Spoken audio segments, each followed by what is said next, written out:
gentlemen, to talk about Killzone Shadowfall, please welcome the art directors from Guerrila Games. Cheers. Right. Hi, everybody. Welcome to E3. I'm Misha Baas. I'm the project art director of Killzone 4, Shadowfall. And I would like you to take a look at our announce demo we showed in February. OK, that's it. Take it away.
The waiting around that messes with your head. Just now you're here, things start moving, huh? Nobody gets through without clearance. Back up! Back up! Let him through! This way, sir.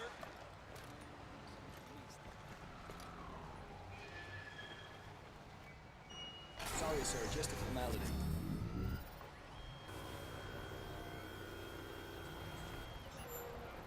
Okay, clear. Please proceed.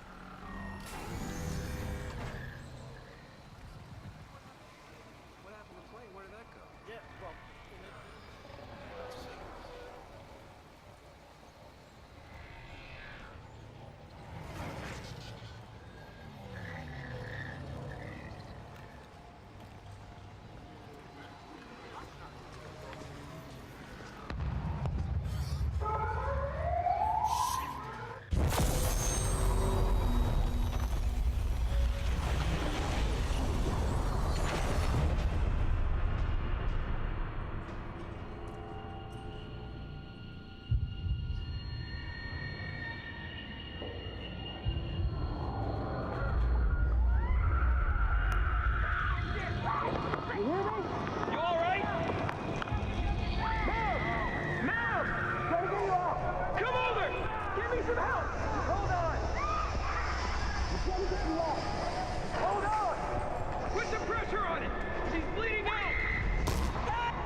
All right.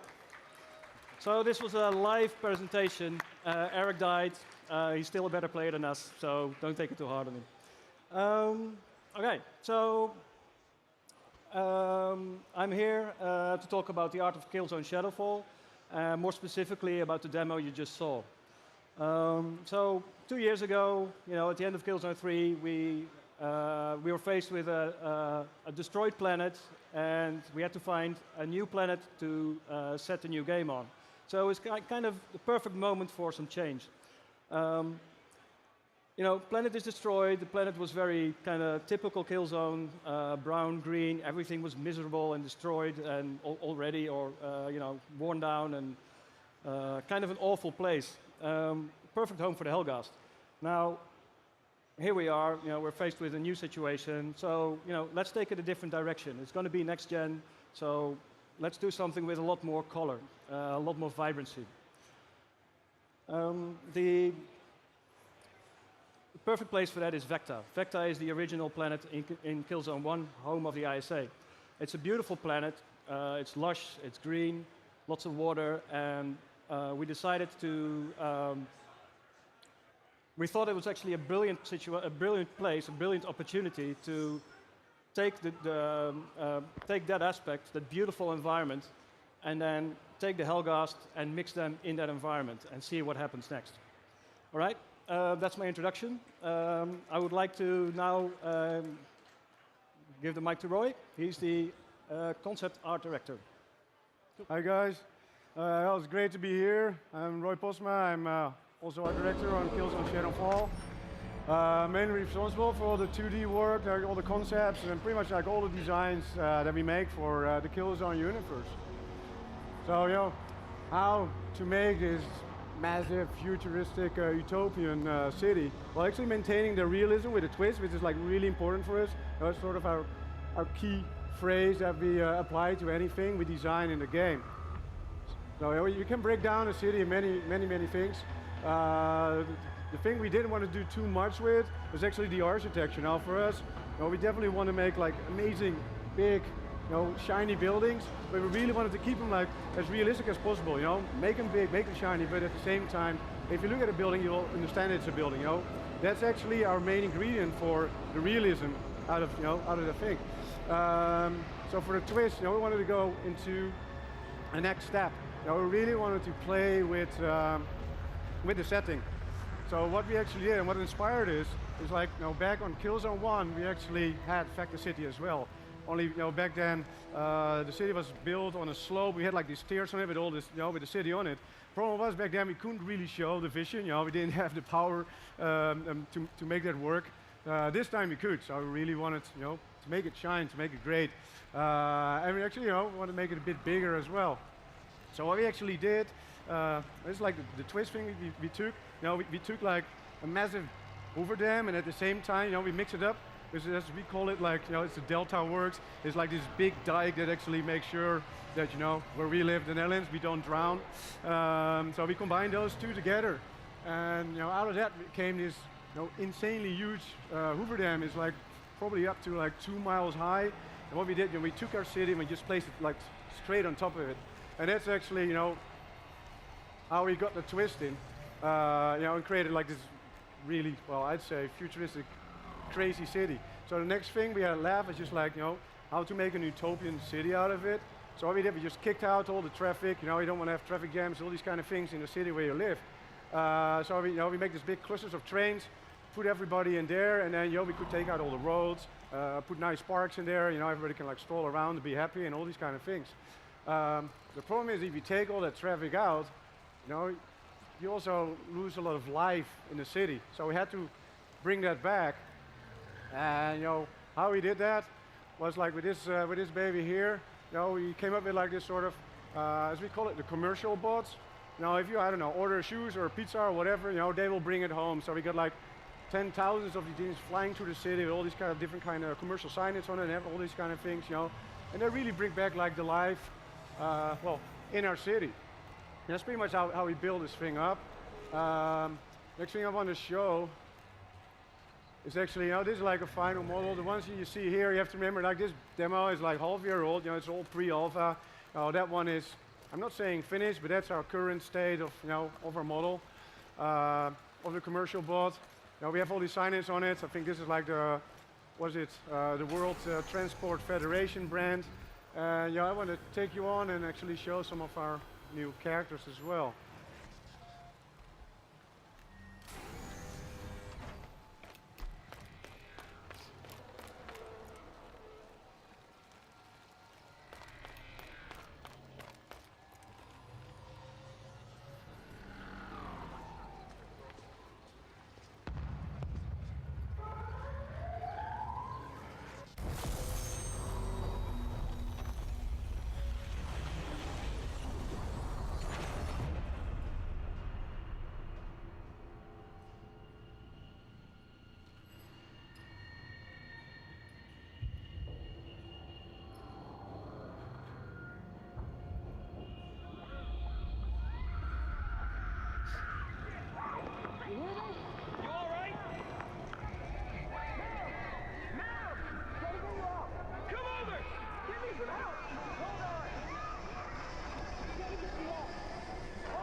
Now this guy, this is one of our new enemies. He's like a Helga's terrorist, and again, that's like half-year-old. That's pre-alpha. That's our current in-game model. We got up to like 40,000 polygons in it. This is actually really in-game model. It's not a render or something. You can see all the amazing detail on this guy. What made this guy like really interesting actually is he's like a mix of both sides. He's like an ISA civilian, like the sporty base, that's what we base him on, and actually we dress him up with all these Helga's surplus military hardware. That's all these straps on it, which is like really great, for the design of a character. You can really play with all the volumes. We have all these straps like flying around, in the wind and when he's running, all these kind of cool things. And it's a nasty guy. You can cloak, disguise, all these kind of things. So another guy. This is one of my favorite characters, to be honest. He's been with us since I think Killzone 2 and Killzone 3 he was there. He's our sniper. This guy can cloak as well. We really wanted to revamp this guy. Again, it's an in-game shot. If you really look like at all the detail of this guy, what I really like to do with all the characters is to stack up as many different materials on top of each other. It really gives a lot of depth to the character design. With all our new shaders, everything has different properties and fidelity on it. One of the new characters I like to show off as well is actually Echo.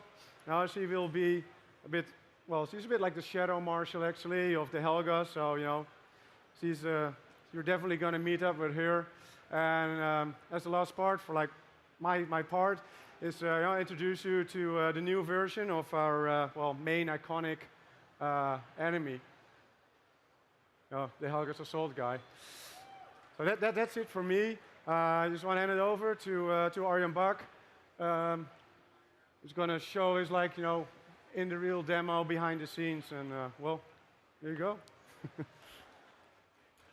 Hello guys. So I'm Arjen Bak. I am the environment art director on Killzone Shadowfall. My responsibility is to translate that vision that the guys just talked about into the actual game world and make sure that that's done at the highest possible quality.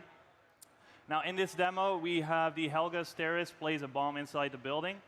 And to create this event, we actually built two versions of the game world, one before and one after the blast. Now, to give you a better look at this, I'm going to take the camera out of the first-person perspective and go into more of a bird's-eye view.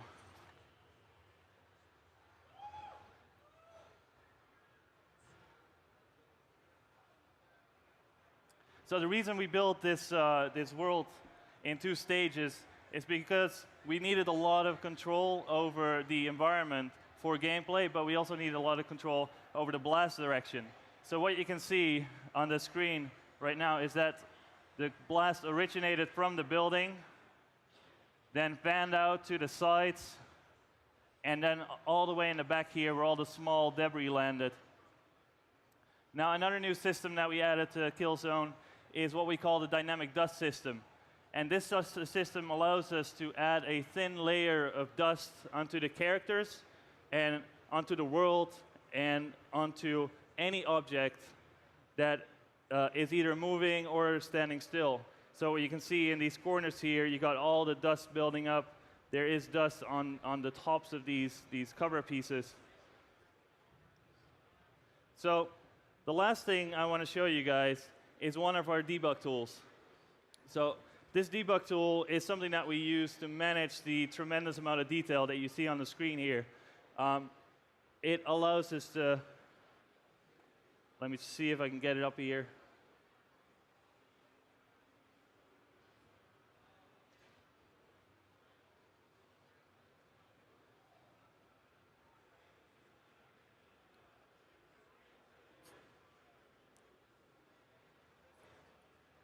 There we go. Right, so it allows it to very visually see all the detail that we're drawing and all the time that we're spending to build these frames. So this is the start location. This is where the explosion happens. You can see all the characters. You can see the square here. I can fly out here through the destroyed lobby that we earlier just fought through. See all the characters and all the detail. Then go out in the back here, and eventually look out over this entire city that are full 3D models being rendered at real time. So this concludes our behind-the-scenes look on Killzone Shadowfall. If you'd like to see more, there is the experience room over on your right. We're live demoing a entirely new single-player mission, and enjoy E3, and thanks for listening.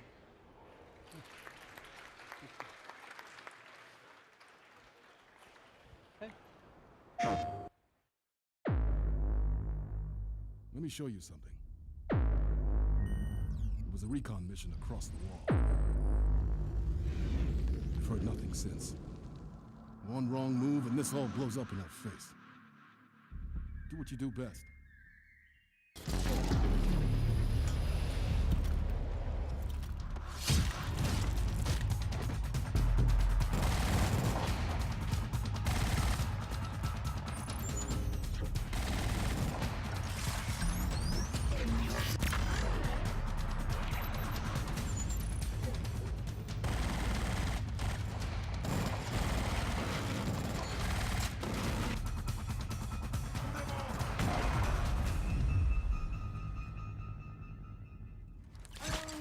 Down!